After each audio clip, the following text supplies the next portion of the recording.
2024년 6월 16일 6월의 세 번째 주일을 맞이해서 하나님께 예배드리며 말씀 듣기를 원합니다. 오늘 하나님 말씀은 출애굽기 15장 22절부터 27절을 본문으로 쓴물을 단물이 되게 하신 여호와, 쓴물을 단물이 되게 하신 여호와라는 제목으로 말씀을 전하고자 합니다. 사랑하는 여러분, 우리가 살다 보면 인생의 단물을 마실 때도 있을 것이고 쓴물을 마실 때도 있을 것입니다. 우리나라에 흔히 알려진 눈물 젖은 빵을 먹어보지 않는 사람과 인생을 이야기하지 말라는 말은 독일의 철학자 괴테의 시에서 따온 것입니다. 독일의 유명한 철학자이고 시인이었던 괴테는 눈물 젖은 빵을 먹어보지 않는 사람은 인생의 참 의미를 모른다라는 명언을 남긴 사람입니다. 눈물 젖은 빵은 인생의 가난이나 고통을 의미합니다. 살다 보면 즐거울 때도 있고 힘들 때도 있고, 그런데 즐거울 때보다 힘들 때가 더 많습니다. 고난이나 역경이 닥쳐올 때 어려웠던 시기를 극복한 경험은 큰 힘이 되는 경우가 많습니다. 어떤 시련도 이겨낼 수 있는 자신감과 용기를 주기 때문입니다. 여러분 대부분 지금까지 살아오시면서 눈물 젖은 빵을 먹어본 적이 있으실 것입니다.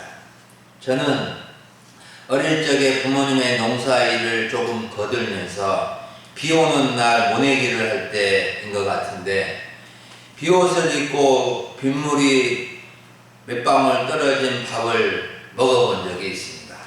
오늘 말씀은 인생의 쓴물을 단물로 바꿔주신 하나님, 우리의 진정한 치료자이신 여호와를 알게 해주는 말씀입니다.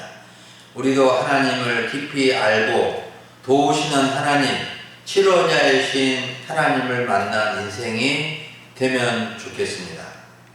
첫 번째로 살펴볼 부분은 수루 강에서 만난 쓴물입니다. 22절, 23절을 보면 모세가 홍해에서 이스라엘을 인도하여 수루 강야로 들어갔는데 사흘 길을 걸어서나 물을 얻지 못하였고 마라는 지역에 도착했습니다. 그런데 그곳 물이 써서 마시지 못하여 그곳 이름을 마라라, 쓴 것이라는 의미인 마라라고 이름을 붙이게 된 것입니다. 모세와 이스라엘 자손들은 하나님의 놀라운 기적으로 홍해 바다를 마른 땅같이 건너고 하나님의 놀라운 은혜에 감격하며 기뻐서 바로 앞에 부분에서 찬양하며 수호고치며 춤을 추었는데, 오늘 본문에서는 뜨겁고 건조한 광야로 들어가게 된 것입니다. 따가운 햇빛을 막아주는 나무 하나 없는 광야길을 사흘 정도 걸었는데 우물 하나가 없었고 마라라는 지역에 도착하여 보니 물을 발견하였지만 쓰디쓴 물이었습니다. 여러분, 이스라엘 자손 200만 명이나 되는 대군이 광야길을 가면서 사흘이나 물이 없는 곳을 지나게 된 것은 쓰디쓴 고통의 시간을 맞게 된 것입니다. 물은 아주 중요합니다. 인간의 생존과 연결되어 있습니다. 물이 없는 곳에서 사람이 살 수 없습니다. 사람들이 마을을 이루고 있는 것을 보면 다 물이 있고 시냇물이 흐르고 강물이 흐르는 곳입니다. 서울 인구 1000만 명 정도가 살고 있는 것도 엄청난 한강이 강원도의 높은 산과 계곡에서 흐르는 물이 합쳐져서 남한강과 북한강이 만나서 더 큰 강을 이루어 1000만 명이나 되는 사람들이 먹고도 남아서 마르지 않는 큰 강, 한강이 흐르고 있는 것입니다. 그런데 이스라엘 자손 200만 명이 수루 광야 한복판에서 물을 얻지 못하였을 때 그 고통이라는 것은 이루 말할 수 없는 것입니다. 물은 굶주림이나 질병보다도 더 고통스러운 문제입니다. 사람이 엄청나게 힘들고 어려우면 마음에 신물이 난다, 쓴물이 난다는 말이죠. 그런데 아무리 목말라도 쓴물은 마실 수가 없는 것입니다. 아무리 갈증이 나도 바닷물을 마실 수가 없습니다. 아무리 갈증이 있어도 독을 마실 수가 없는 것입니다. 사랑하는 여러분, 그런데 우리에게도 목마름이 있고 먹지 못한 쓴물을 만날 때가 있습니다. 인생의 목마름은 육적인 목마름과 영적인 목마름이 있습니다. 누구나 인생의 목마름이 있기 마련입니다. 육적 목마름은 육체적인 수분을 필요로 하는 목마름이고, 영적인 목마름은 영혼의 은혜를 필요로 하는 목마름입니다. 신약성경 요한복음 4장은 육적 목마름과 영적 목마름의 문제를 실제적으로 보여주는 내용의 말씀입니다. 결혼을 5번이나 한 여인이 가장 무더운 정오에 사람들의 눈을 피해서 야곱의 우물에 나왔다가 예수님을 만난 이야기입니다. 예수님은 이 물을 마시는 자마다 다시 목마를 것이지만 자신이 주는 물을 마시는 자는 영원히 목마르지 아니할 것이니 자신이 주는 물은 그 속에서 영생하도록 솟아나는 샘물이라고 말씀해 주셨습니다. 그리고 예수님은 요한복음 7장 37절과 38절의 말씀에서 누구든지 목마르거든 내게로 와서 마시라. 나를 믿는 자는 성경의 이름과 같이 그 배에서 생수의 강이 흘러나오리라고 약속해 주셨습니다. 여러분, 우리는 인생의 길에 광야와 같은 길을 지나면서 때로는 목마르고 쓴물 앞에 고통을 맛볼 수 있습니다. 이러할 때 힘들고 고통스럽지만 쓴물을 단물로 바꿔주시는 여호와 하나님을 만나게 될 때 큰 위로와 힘을 얻게 될 것입니다. 지금 목마르고 쓴물 앞에 놓여 있을지라도 낭망하지 마시고 우리 주님이 주시는 생수의 강을 마실 수 있기를 간절히 바랍니다. 두 번째로 살펴볼 점은 백성들의 원망과 모세의 기도입니다. 24절과 25절을 보면 수르 광야 마라 지역에서 마실 물도 없고 쓴물만 있는 상황에서 이스라엘 백성들은 원망을 하고 모세는 기도하는 모습이 나옵니다. 백성들은 모세에게 우리가 무엇을 마실까 하면서 원망의 말을 한 것입니다. 백성들은 지도자 모세가 자신이 이렇게 물도 없는 광야로 잘못 인도했다고 원망하면서 마실 물을 해결해 달라고 요구를 한 것입니다. 여러분, 모세는 아무런 잘못이 없었습니다. 하나님의 뜻 가운데서 백성들을 인도해서 광야길로 들어온 것 뿐인데 백성들은 이러한 하나님의 뜻을 모르고 자신들의 인도자 모세를 원망하며 마실 물을 달라고 한 것입니다. 지도자의 고충이 바로 여기에 있습니다. 아무리 훌륭하고 뛰어난 지도자라 할지라도 어려움이 있기는 매 한가지인 것 같습니다. 어떤 분들은 목사님들이 설교 몇 번 하고 맨날 놀고 쉬고 있으면서 참 편한 직업이라고 생각하시는 분들도 가끔 있습니다.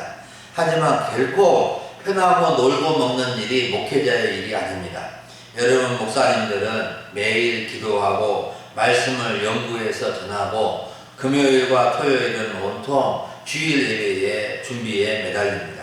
틈틈이 신방도 해야 하고 성도님들의 전화와 부탁도 들어줘야 하고 밥도 먹고 일상생활도 해야 하고 모임에도 나가야 합니다. 어떤 때는 교회와 성도들에게 어려운 문제가 있으면 마음의 근심으로 밤잠을 설칠 때도 있는 것이 목회자의 삶입니다.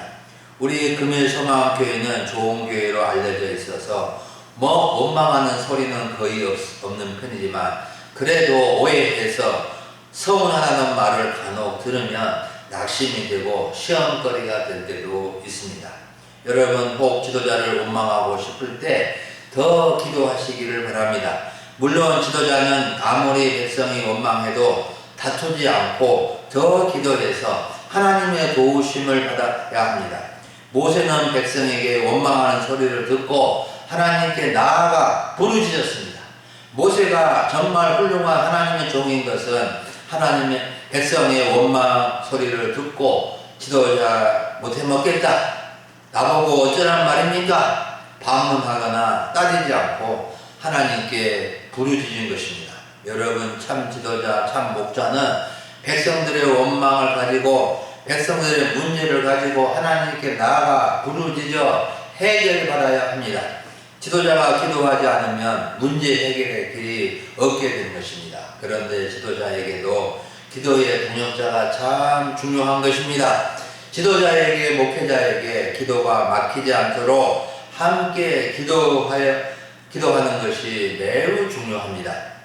바로 출애굽기 17장에 가서 보면 이스라엘 자손들이 아말렉 족속과 싸울 때 모세의 기도의 손이 내려가자 아론과 홀이 모세의 손이 내려가지 않도록 붙들어주며 함께 기도하여 이스라엘 자손들이 아말렉 족속을 물리치고 승리한 내용이 나옵니다.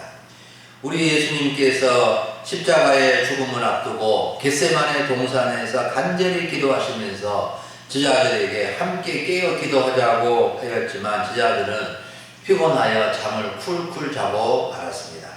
하나님의 위대한 종 바울은 본인이 기도의 본을 보였지만 또한 교회와 성도들에게 자신을 위해서 기도해 줄 것을 여러 차례 부탁하는 것을 볼 수가 있습니다. 여러분을 위해서 기도하시고 목회자를 위해서도 기도해 주시기를 바랍니다. 하나님은 우리의 간절한 기도를 들으시고 응답해 주시고 쓴물도 단물로 바꿔 주실 수 있는 분이십니다. 우리 교회 한 권사님이 목사님 피곤한데 새벽에 데리러 오시지 마세요. 목사님 새벽에 저 데리러 오지 마시고 이렇게 피곤한데 쉬세요. 몇 번이나 말씀하실 때마다 저는 이렇게 말씀을 드립니다. 권사님, 저는 권사님이 기도하러 안 오시면 더 피곤합니다. 권사님이 기도하러 오시면 피곤하지 않습니다. 그런 말 절대로 하지 마세요. 그렇게 말씀을 하곤 합니다. 사랑하는 여러분, 우리는 인생의 쓴물 앞에 누굴 원망하기보다 하나님께 부르짖어야 합니다. 백성들도 기도해야 하고 지도자도 목회자도 기도해야 합니다. 성도들도 기도해야 하고 목회자도 기도해야 합니다. 쓴물이 단물로 바뀌게 된 것은 모세의 기도에 대한 하나님의 응답으로 이루어졌습니다. 세 번째로 살펴볼 점은 한 나무를 통해서 쓴물을 단물이 되게 하신 여호와입니다.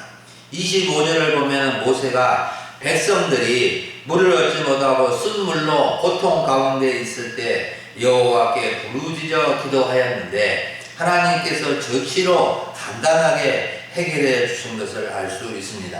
하나님은 모세에게 한 나무를 가리키시고 모세는 그 나무를 쓴 물에 던져 넣으니까 쓴 물이 달게 되는 기적이 일어난 것입니다. 여러분, 마라의 쓴물이 단물로 변화된 것은 친히 하나님께서 행하신 일입니다. 한 나무의 쓴물을 단물로 변화시키는 어떤 효능이 있었다고 보기 어렵습니다. 모세가 한 나무를 쓴 물에 던졌기 때문에 달가진 것도 아닙니다. 지금 물을 먹어야 할 인구가 200만 명이나 되는데 한 나무에 쓴 물을 단물로 바꿀 효능이 있는 나무가 이 세상에 어디에 있겠습니까? 이것은 나무 자체에 쓴물을 달게 하는 어떤 효능이 있었다기보다도 모세의 순종의 믿음을 통해서 이 나무가 하나님의 능력을 나타내는 기적의 도구로 사용된 것 뿐입니다. 마라의 쓴물이 단물이 된 것은 보이지 않으시는 하나님께서 모세를 통해서 행하신 일이 분명합니다. 그렇다면 굳이 한 나무를 가리키신 이유가 무엇이겠습니까?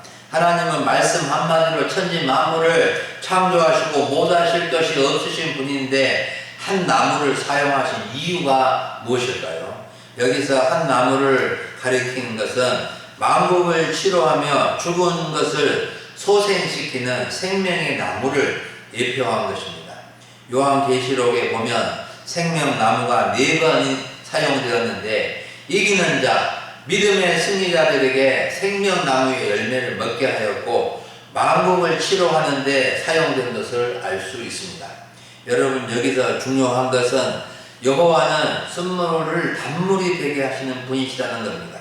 아무리 써서 먹지 못할 물도 한순간에 단물, 맛 좋은 물이 되게 하시는 능력이 하나님께 있다는 것입니다. 그 나무에 효능이 있는 것이 아니라 하나님께서 모세를 통해서 그 나무에 던지는 증거를 보여주게 하신 것입니다. 우리의 인생의 쓴물 앞에 놓여 있다면 원망하지 말고 탓하지 말고 부르짖어 기도해야 합니다. 기도하는 곳에 기도하는 사람에게 기적의 역사가 일어나는 것입니다. 하나님의 아들 예수님께서도 허들의 물을 극상권 포도주가 되게 하시는데 첫 기적을 행하셨는데 물을 떠서 서빙을 하는 하인들의 순종을 통해서 놀라운 기적을 행하신 것입니다. 여러분, 우리는 하나님을 믿고 하나님의 아들 예수님을 믿음으로 기적을 경험한 사람들입니다. 기적 중에 기적은 지금 내가 하나님을 믿게 된 것이고 도저히 하나님을 믿기 믿는 분들이 하나님을 믿게 된 것이 기적입니다. 우리 하나님은 쓴물과 같은 우리의 인생을 단물과 같은 인생으로 바꾸어 주십니다. 맹물과 같은 인생을 극상권 포도주와 같은 맛있고 향기 나는 인생으로 바꾸어 주실 수 있는 능력이 우리 주님께 있다는 사실입니다. 내 인생이 고달프고 힘들고 쓴물과 같을 때가 있을지라도 하나님께서 내 인생 가운데 찾아오시고 우리가 하나님을 만나게 되면 기적의 인생이 되는 것입니다. 마지막 4번째로 살펴볼 점은 치료하시는 여호와입니다. 25절부터 27절을 보면 여호와 하나님께서 마라에서 쓴 물을 단물이 되게 하신 후에 특별히 나는 치료하는 여호와라고 알려주신 것을 볼 수가 있습니다. 하나님은 쓴 물을 단물이 되게 하신 마라 지역에서 백성들을 위하여 법도와 규정을 정하시고 그들을 시험하셨는데 시험의 내용은 여호와의 말씀을 듣고 순종하고 의를 행하며 계명과 그 모든 규례를 지키면 애굽 사람들에게 내린 모든 질병 중 하나라도 내리지 않게 하시겠다고 하신 것입니다. 여기서 시험은 유혹이 아니라 테스트, 평가의 의미인데 이스라엘 백성들이 하나님의 계명과 규례를 지키느냐 지키지 않느냐를 시험하는 것이고 지켜서 시험을 통과하면 애굽 사람에게 내린 질병 중 하나도 내리지 않을 것인데 하나님은 그들을 치료하는 여호와이기 때문이라고 하십니다. 그리고 이스라엘 백성들은 쓴물을 경험한 마라 지역을 떠나 엘림에 도착하였는데 거기에 물샘 열둘과 종려나무 이런 구루가 있어서 이스라엘 백성들은 물샘 열둘 곁에 장막을 치게 되었습니다. 이것은 쓴맛을 맛보고 하나님의 기적과 치료를 경험하면 풍족한 물샘과 쉼터가 있는 엘림에 도착한다는 것을 암시해 주고 있습니다. 여러분, 모든 질병이 죄 때문에 생긴 것은 아니지만 죄의 결과로 질병이 생긴 경우도 있습니다. 하나님은 애굽 나라에 돌림병과 악한 종기 질병을 내리셨는데 이런 질병이 애굽 나라 전역에 내리게 된 것은 애굽 사람들이 하나님을 거역하고 모세와 아론의 말을 듣지 않았기 때문입니다. 하나님께서는 죄에 대한 징계와 심판으로 질병을 내리시는 경우도 있습니다. 하나님은 다윗 왕이 충신이었던 우리야 장군의 아내 밧세바를 범하였을 때 그녀를 통해 임신한 낳은 아들이 병들어 죽게 하셨습니다. 하나님은 헤롯 대왕의 손주 왕인 헤롯 왕이 하나님을 거역하고 자신을 신이라고 하였을 때 몸에 충이 생겨서 죽게 하셨습니다. 그런데 알고 보면 모든 사람은 죄에 오염되어 죄를 짓지 않고 살아갈 수 없는 것입니다. 그래서 하나님은 자신이 치료하는 여호와라고 하신 것은 죄인들을 용서해 주시고 구원하시고 치료하는 유일한 분이시라는 것을 말씀해 주신 것입니다. 여기서 치료하는 이란 말은 라파라는 히브리 단어로 의사, 의원이라는 뜻입니다. 하나님 여호와께서는 우리의 질병을 근원적으로 치료해 주시는 진정한 의사요 의원님이 되십니다. 하나님의 아들 예수님도 의원이셨습니다. 실제로 병들고 아픈 사람들을 수없이 고쳐주셨고 이스라엘 전국 사방팔방에서 몰려온 환자들을 다 치료해 주셨습니다. 예수님은 육적인 치료자만 되신 것이 아니라 영혼의 치료자, 마음과 인격의 치료자가 되어주신 전인 치료자이십니다. 예수님은 중풍병자를 일어나게 하시고 세리마태를 부르실 때에 바리새인과 서기관들이 예수님이 세리와 죄인들과 함께 식사하는 것을 비난하자 유명한 말씀을 남겨주셨습니다. 마가복음 2장 17절에 건강한 자에게는 의사가 쓸데없고 병든 자에게 쓸데있느니라. 나는 의인을 부르러 온 것이 아니요 죄인을 부르러 왔노라고 하셨습니다. 여러분, 우리는 하나님의 시험에 합격함으로 여호와의 치료를 받을 수 있어야 하겠습니다. 우리 하나님은 우리의 영과 육의 치료자, 전인 치료자, 모든 것을 치료할 수 있는 유일한 의원이 되신 분입니다. 하나님의 치료를 받은 사람은 엘림에 이르게 되고 풍족한 은혜와 쉼을 얻게 될 것입니다. 사랑하는 여러분, 오늘 오전에 우리는 쓴물을 단물이 되게 하신 여호와라는 주제로 말씀을 들었습니다.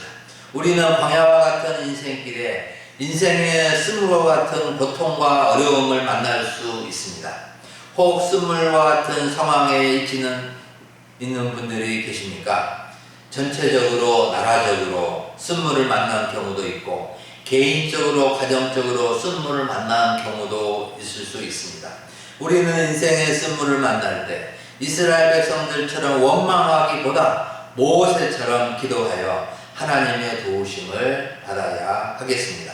원망이나 불평은 전혀 문제 해결책이 아닙니다. 오히려 더 괴로움을 당하고 사태를 악화시킬 뿐입니다. 하나님은 우리의 쓴물을 단물이 되게 할 수 있는 놀라운 능력을 가지신 분입니다. 하나님께서 무엇이라고 말씀하시는지를 말씀을 들어야 합니다. 하나님께서 가르쳐 주시는 해결책에 순종할 수 있어야 합니다. 모든 문제의 답은 하나님께 있음을 믿으시기 바랍니다. 우리는 하나님의 말씀에 대한 시험을 통과하여 치료자이신 여호와를 만날 수 있습니다. 법도와 율례와 규례와 계명은 다 하나님의 말씀입니다. 말씀에 순종하면 하나님의 도우심을 받을 수 있고 치료자이신 여호와께서 고쳐주시고 함께해 주실 것입니다.